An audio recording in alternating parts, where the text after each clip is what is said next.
దేని కొరకు ఆకలి దప్పులు గలవారు ధన్యులంటే నీతి కొరకు. ఎవరి నీతి కొరకు? మన నీతి కొరక? మన నీతి దేవుని దృష్టికి ఏందంట? మురికి గుడ్డలతో సమానము. మన నీతి దేవుని దృష్టికి మురికి గుడ్డలతో సమానము. ఎవరి నీతిని బట్టి మనము నీతిమంతులుగా తీర్చబడ్డామంటే దేవుని నీతిని బట్టి మనము నీతిమంతులుగా తీర్చబడ్డాము.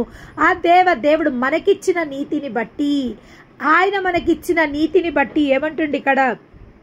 నీతి కొరకు ఆకలి తప్పికొన్న వాళ్ళు ధన్యులు, వాళ్ళు తృప్తిపరచబడతారు. ఎవరు తృప్తిపరచబడతారో ఇక్కడ రాయబడింది, స్పష్టంగా రాయబడింది. ఎవరు తృప్తిపరచబడతారు అంటే నీతి కొరకు ఆకలి దప్పిగలవారు ధన్యులు. ఏ నీతి కొరకు? దేవుని నీతి కొరకు. మన నీతి దేవుని దృష్టికి మురికి గుడ్డలతో సమానం. స్వనీతి అది దేవుని నుంచి వచ్చిన నీతి కాదు. 3 రకాల నీతులు ఈ లోకంలో ఉన్నాయి. ఒకటి దేవుని నుంచి వచ్చిన నీతి, ఒకటి స్వనీతి, ఒకటి దుష్టుని నుంచి వచ్చిన నీతి, దుష్టుని బోధల నుంచి వచ్చిన నీతి, దుష్టుని మాటల నుంచి వచ్చిన నీతి. కానీ మనమైతే ఆ దేవుని బట్టి నీతిమంతులుగా తీర్చబడ్డాము. స్వనీతి, యోబులో స్వనీతి ఉంది కాబట్టి యోబు మొత్తబడిన తర్వాత ఆ యొక్క స్వనీతి నుంచి ఆయన విడిపింపబడి శుద్ధ సువర్ణంగా ఆయన మార్చబడ్డప్పుడు 2 అంతలు గల దీవెనలు ఆయన పొందుకోగలిగిండు. యోబు స్వనీతి నుంచి దేవుని నీతిని ఎప్పుడైతే యోబు ఆశ్రయించిండు, నేను కాదు యెహోవా, నాకు కాదు యెహోవా, నీ నామనికే సమస్త ఘనత మహిమ ప్రభావములు కలుగునుగాక, నీవే ఆది సంభూతుడవైన దేవుడవు, నీవు తప్ప వేరొక ఆశ్రయ దుర్గం లేదు, నువ్వే గొప్ప దేవుడవు. అవును ప్రభువా, ఇప్పటి వరకు నేను మాట్లాడిన మాటలను బట్టి నీ సన్నిధిలో నేను క్షమాపణ వేడుతున్నాను. ఎప్పుడైతే ఆ యొక్క యోబు పశ్చాత్తాపడ్డాడో దేవుడు 2 అంతలు గల దీవెనకు వారసులిగా యోబును చేయడం జరిగింది. దేవునికి మహిమ కలుగును గాక. అదే విధంగా యోనా మహాభక్తుడు కూడా అదే జరిగింది. దేవుడు ఏం చెప్పిండంటే, ఆయన ఏమంటారంటే దుర్నీతితో బంధింపబడిన నినివే పట్టణస్థుల దగ్గరికి వెళ్ళి దేవుని యొక్క హెచ్చరిక మాటలు చెప్పుమని యోనా ప్రవర్తకు దేవుడు సెల్ఫ్ ఇవ్వడం జరిగింది. కానీ యోనా ఏం చేసిండంటే, ఆ యొక్క దుర్నీతితో నింపబడిన ప్రజల దగ్గరికి నేను ప్రభువా, వాళ్ళ దగ్గరికి వెళ్ళి ఒకవేళ నువ్వు తీర్పు తీరుస్తున్నావని వాళ్ళ దగ్గరికి నేను వెళ్ళి చెప్తే వాళ్ళు రాళ్ళు రువ్వి నన్ను చంపుతారు, కాబట్టి నేను అనేసి నినివేకి వెళ్ళాల్సిన యోనా తర్షీషుకు వెళ్ళడం జరుగుతుంది. తన స్వనీతిని అక్కడ ఉపయోగించడం జరుగుతుంది. ఎప్పుడైతే యోనా స్వనీతితో తన చిత్తానుసారంగా వెళ్ళడం జరిగిందో, యోనా సముద్రంలో పాడవేయబడి మత్సరం చేత మింగబడి దేవుని ఆజ్ఞ చేత ఆ యొక్క మత్సరం యొక్క కడుపులో 3 రాత్రులు 3 పగళ్ళుండి పశ్చాత్తాప్తుడై ఆయన స్వనీతిని వదిలిపెట్టి దేవుని నీతికి ఎప్పుడైతే అంటుకట్టబడ్డాడో యోనాని దేవుడు దీవించి క్షమించడం జరిగింది. దేవునికి మహిమ కలుగును గాక. 3 రకాల నీతులు ఈ లోకంలో ఉన్నాయి. దేవుని నీతి, దుర్నీతి, స్వనీతి. దుర్నీతి దుష్టుడి నుంచి బోధ వల్ల మనకు కలుగుతుంది. నీతి అది దేవుని నీతిని వల్ల మనకు కలుగుతుంది. స్వనీతి నేనే గొప్ప, నాకే అన్నీ తెలుసు, నేనే అన్నీ చేస్తున్నా అని అనుకునేది అది స్వనీతి. దుష్టుని నీతి ఏందంటే ఎవరిని పాడు చెయ్యాలా, ఎవరిని నాశనం చెయ్యాలా, ఎవరి జీవితాలలో ఏ కల్లోలాలు తీసుకురావాలా, ఎవరి జీవితాలలో పాడు నాశనాలు తీసుకురావాలనేసి హామాన్కున్న నీతి. ఎస్తేర్ గ్రంథంలో హామాను అనే ఒక వ్యక్తి ఆ యొక్క యూదులని చంపడానికి దుర్నీతిని ప్రయోగించడం జరుగుతుంది. ఆ యొక్క యూదులని హతసాక్షులు చెయ్యాలనేసి ఏం చేస్తాడంటే రాజు చేత ఒక ఆజ్ఞని జారీ చేయిస్తాడు. ఎక్కడ యూదులు కనబడ్డా వారు మరణానికి అప్పజెప్పబడాలనేసి హామాను యూదుల పైన ఒక పాపపు విషపు కన్నుని విషపు కన్నుని పెట్టుకొని వాళ్ళని నాశనం చేయడానికి ప్రయత్నం చేస్తాడు. ఆ విధంగా ప్రయత్నం చేసినప్పుడు ఎస్తేరు మొర్దెకై ఎస్తేర్ ద్వారా దేవుని యొక్క నీతి వాళ్ళలో ఉన్నది. మొర్దెకైలో దేవుని యొక్క నీతి ఉంది, రాణి అయిన ఎస్తేర్లో దేవుని యొక్క నీతి ఉంది. ఆ నీతిని బట్టి హామాన్లో ఉన్న ఆ దుర్నీతిని వాళ్ళు జయించడం జరిగింది. దేవుని యొక్క పాదాలను వాళ్ళు ఆశ్రయించిండ్రు, ఉపవాసాలని ప్రకటించుకొని ఆ యొక్క ప్రజల క్షేమం కోసము వాళ్ళు దేవుని సన్నిధిలో మొరపెట్టినప్పుడు హామాను ఒరికయ్య ఎక్కబడ్డాడు. యూదులకు విడుదల జరిగింది. దేవునికి మహిమ కలుగును గాక. ఎవరైతే నీతిమంతులని నాశనం చేయాలనుకున్నారో ఆ యొక్క హామాను ఉరికొయ్యకు వేలాడదీయబడ్డాడు. ఆ యొక్క యూదులు మొర్దెకై ద్వారా రక్షింపబడ్డాడు. ఆ ఉరికొయ్య ఎవరి కోసం చేయబడ్డది? మొర్దెకై కోసం చేయబడ్డది. కానీ హామాను దానిపైన వేలాడదీయబడ్డాడు. దేవుని నీతిని బట్టి దుర్నీతి ఓడిపోవడం జరిగింది, దేవుని నీతి గెలవడం జరిగింది. ఇక్కడ రాయబడ్డది, నీతి కొరకు ఆకలి దప్పికొన్న వాళ్ళు ధన్యులు, వారు తృప్తిపరచబడతారు. ఈరోజు దేన్ని బట్టి నీ ఆకలి దప్పులు? దేవుని యొక్క నీతి నీ జీవితంలో నెరవేర్చబడడం కోసమా? నీ పిల్లల జీవితంలో నెరవేర్చబడడం కోసమా? దేవుని దృష్టిలో నీతి మంతురాలు అనిపించుకోవాలనే ఆశను నీకు కలిగి ఉన్నావా? నువ్వు ఆశ గల ప్రాణం నీ దేవుడు తృప్తిపరచడానికి సిద్ధమైన ఎప్పుడైతే ఆ దేవుని యొక్క నీతిని నువ్వు అవలంబిస్తావో నీలో ఉన్న దుర్నీతి నుండి నువ్వు విడుదల పొందుకుంటావు. నీలో ఉన్న స్వనీతి, నాది, నేనే గొప్ప, నేనే చేయగలను, నాకే సామర్థ్యత ఉంది, నా వల్లనే ఇది జరుగుతుంది అని ఆ స్వనీతిని ఎప్పుడైతే నువ్వు వదులుతావో దేవుని యొక్క నీతితో నేను నింపబడతావు. నా దేవుడు గొప్ప దేవుడు, నా దేవుడు నా జీవితంలో సమస్తం చేయడానికి సామర్థ్యత కలిగిన దేవుడు, నా దేవుడే నన్ను దీవించడానికి సామర్థ్యత కలిగిన దేవుడు అని దేవుని నీతిని ఎప్పుడైతే ఆశ్రయిస్తావో నీ జీవితాలలో నువ్వు అద్భుతాలు పొందుకోగలుగుతావు. నువ్వు తృప్తిపరచబడతావు, నువ్వు తృప్తి కలిగి జీవించగలుగుతావు. ఈ లోకంలో ప్రతి అవసరత తీర్చబడుతుంది. ఆ దేవుడు నువ్వు అడుగు వాటికంటే ఊహించు వాటికంటే అత్యధికంగా నీ జీవితంలో దయచేయగలుగుతాడు. దుర్నీతిని వదిలి దేవుని యొక్క నీతిని ఆశ్రయించు. దుష్టుడు ఏదైనా వనంలో హవ్వకు ఏమన్నాడు? ఏ దేవుడైతే ఆ మంచి చెడ్డలు తెలిపే ఫలంని తినొద్దు అని దేవుడు ఆజ్ఞాపించినప్పుడు ఆ యొక్క సర్పము కుయుక్తితో ఈ యొక్క పండు తిన్న రోజు నీ కళ్ళు తెరవబడతాయి, దేవుని కన్నా గొప్ప జ్ఞానవంతురాలు నువ్వు అవుతావన్నప్పుడు ఆ యొక్క హవ్వ సర్పం యొక్క దుర్నీతికి లోబడి ఆ యొక్క తినకూడదన్న పండు దేవుడు తినకూడదు అని ఆజ్ఞించిన ఆ పండుని ఎప్పుడైతే తినడం జరిగిందో ఆ యొక్క పండు తన తినడమే కాదు తన భర్తకి ఇవ్వడం జరిగింది. ఇచ్చినప్పుడు దేవుని మహిమని వాళ్ళు కోల్పోవడం జరిగింది. వాళ్ళు దిగంబరులై ఉన్నారనే సత్యము వాళ్ళకు బయలుపరచబడ్డది.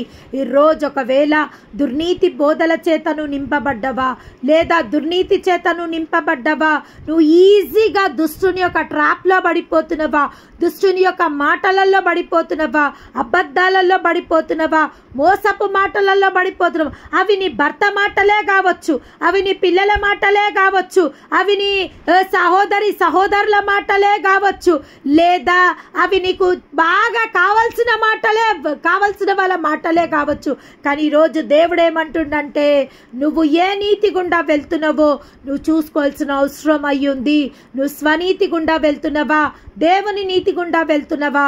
లేదా దుష్టుని యొక్క నీతిని నువ్వు ఫాలో అవుతున్నావు? ఒకవేళ నువ్వు ఫాలో అవుతలేవేమో దుష్టుని నీతిని, నీ భర్త ఫాలో అవుతుండేమో, నీ పిల్లలు ఫాలో అవుతుండ్రేమో, లేదా నీ కుటుంబ సభ్యులు ఫాలో అవుతుండ్రేమో.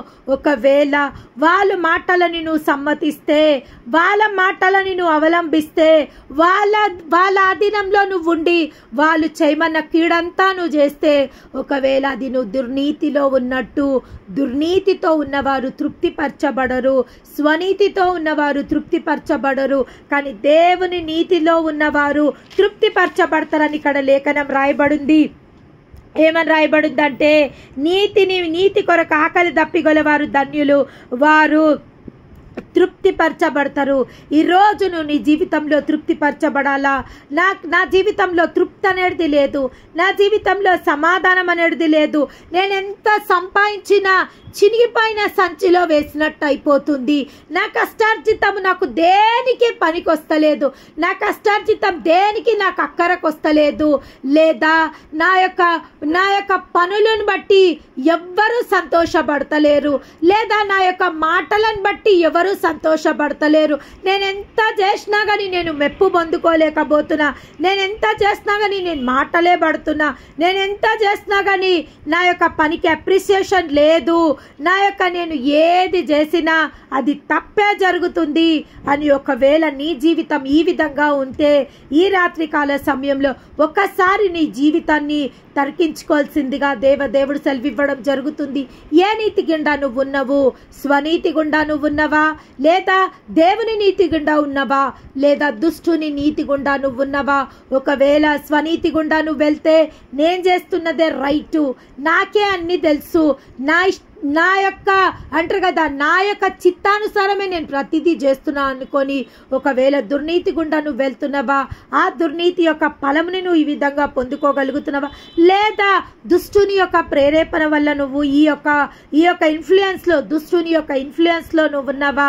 నీ భర్త పైన దుష్టుని యొక్క ప్రభావము, లేదా నీ పిల్లల పైన దుష్టుని యొక్క ప్రభావము, లేదా నీ యొక్క కొన్ని మార్లు తల్లిదండ్రుల గుండా కూడా దుష్టుని యొక్క ప్రభావము ఉండి మనని కార్యాలు చేయడానికి ప్రేరేపించడం జరుగుతుంది.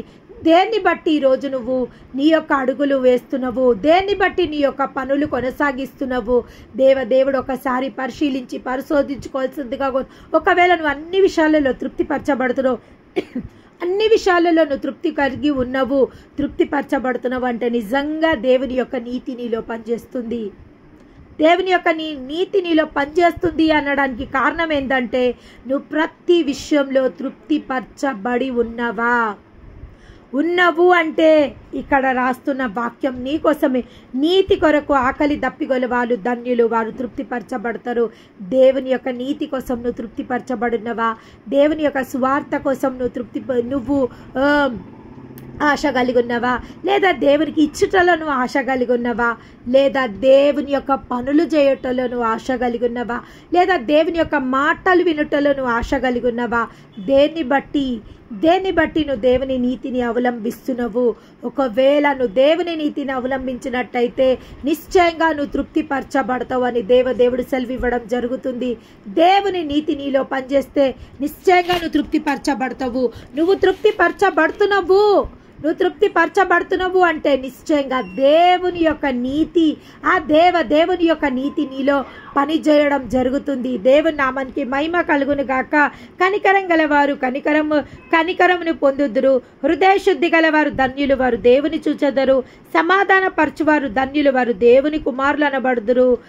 అదేవిధంగా దుఃఖపడువారు ధన్యులు, వారు ఓదార్చబడుదురు. స్వాతికులు ధన్యులు, వారు భూలోకంని స్వతంత్రించుకొందురు. ఆత్మ విషయమై దీనులైన వారు ధన్యులు, పరలోక రాజ్యం వారిది. కొన్ని విషయాల గురించి ఇక్కడ రాయడం జరిగింది. ప్రతిదీ ఎక్కడికి కనెక్ట్ అయ్యిందంటే దేవుని యొక్క రాజ్యంకి కనెక్ట్ అయ్యింది, దేవుని యొక్క నీతికి కనెక్ట్ అయ్యింది, దేవుని యొక్క కృపకు కనెక్ట్ అయ్యింది. ప్రతి విషయంలో నువ్వు కనికరం కలిగి ఉన్నావా? కనికరం గల తీర్పు పొందడానికి నువ్వు సిద్ధంగా ఉన్నావు. అదేవిధంగా నీ హృదయం శుద్ధిగా ఉందా? నువ్వు ఖచ్చితంగా దేవుని చూస్తావని రాయబడి ఉన్నది. హృదయ శుద్ధి ఎంతో అవసరమయ్యింది మనకు, కనికరం మనకు ఎంతో అవసరమయ్యింది. అదేవిధంగా సమాధానపరచువాళ్ళు ధన్యులు. మనం సమాధానం పడ్డం కాదు, అనేకులను సమాధానపరిచే స్థితిలో మనం ఉన్నామా? ఈరోజు నాకు ఈరోజు సమాధానం లేదు సిస్టర్, ఎక్కడ చూసినా నాకు అసమాధానం, భర్త దగ్గర సమాధానం లేదు, పిల్లలతో నాకు సమాధానం లేదు, లేదా ఇరుగు పొరుగు వారితో నాకు సమాధానం లేదు, ఉద్యోగ స్థలంలో నాకు సమాధానం లేదు అని ఒకవేళ నువ్వు వాపోతుంటే నిజంగా నువ్వు ఇతరులని సమాధానపరిచే స్థితిలో నువ్వున్నావా? భార్య భర్తలను సమాధానపరుస్తున్నావా? అన్నదమ్ములను సమాధానపరుస్తున్నావా? లేదా ఎవరన్నా గొడవ పడుతుంటే వాళ్ళ మధ్యలోకి వెళ్ళి నువ్వు వాళ్ళకి సమాధానం కలగజేస్తున్నావా? ఒకవేళ సమాధానపరిచే గుణము నీకుంటే నువ్వు కూడా సమాధానపరచబడతావు. ఇతరుల పైన కనికరం పడే గుణము నీలో ఉంటే నువ్వు కూడా కనికరపడతావు. ఏది నువ్వు విత్తుతావో అది నువ్వు కోయడానికి సిద్ధమై ఉన్నవని దేవుడు అంటుండు. కాబట్టి కనికరం గలవారు కనికరం గల తీర్పుని పొందుతారు. నీతి కొరకు ఆకలి దప్పిగలవారు వారు తృప్తిపరచబడతారు. సమాధానపరచువారు ధన్యులు, వారు దేవుని కుమారులు అనబడుదురు. అవును, స్వాతికులు ధన్యులు, వారు భూలోకంని స్వతంత్రించుకుందరు. దుఃఖపడువారు ధన్యులు, వారు దుఃఖపరచువారు ధన్యులు, వారు ఓదార్చబడుదురు. ఈరోజు దుఃఖ స్థితిలో ఉంటే నిశ్చయంగా నువ్వు ఓదార్చబడతావు. ఎందుకు నువ్వు ఓదార్చబడతావు అంటే నువ్వు అనేకులని ఓదార్చడానికి ప్రతిదీ దేవుని రాజ్యంతో కనెక్ట్ అయ్యింది. నువ్వు దుఃఖపడుతున్నావంటే నువ్వు ఓదార్చబడతావు. నువ్వు ఎందుకు అంటే దుఃఖపడవారిని నువ్వు ఓదార్చడం కోసము. ఈరోజు దేవుని యొక్క కనికరం నీపై పనిచేస్తుంది అంటే ఆ కనికరంని నువ్వు పొందుకున్నావంటే ఇతరుల పైన కనికరం చూపెట్టడానికి. ఒకవేళ ఈరోజు నువ్వు సమాధానం కలిగి ఉన్నావు అంటే ఆ సమాధానం అనేకులని సమాధాన మార్గంలో నడిపించడం కోసము. ఈరోజు నువ్వు స్వాతికంతో ఏ టెన్షన్ లేకుండా నువ్వు నిమ్మలమైన స్థితిలో నువ్వు ఉన్నావు అంటే అనేకులని ఆ స్థితిలోకి నువ్వు నడిపించడం కోసము. అదేవిధంగా హృదయ శుద్ధితో నువ్వు ఉన్నావు అంటే అనేకుల హృదయాలను కూడా శుద్ధిపరిచే బాధ్యత దేవదేవుడు నీకు ఇచ్చున్నాడు. ఏది నువ్వు కలిగిన వారి నుంచి లేని వారి దగ్గర నుంచి కలిగిన వారికి ఇవ్వబడును. లేని వారి దగ్గర నుంచి ఏం చేస్తారంట? కలిగిన వారికే ఇస్తాడంట దేవుడు. మనము తలాంతుల విషయంలో మనం చూడడం జరిగింది. ఏం జరిగింది? ఒక తలాంతు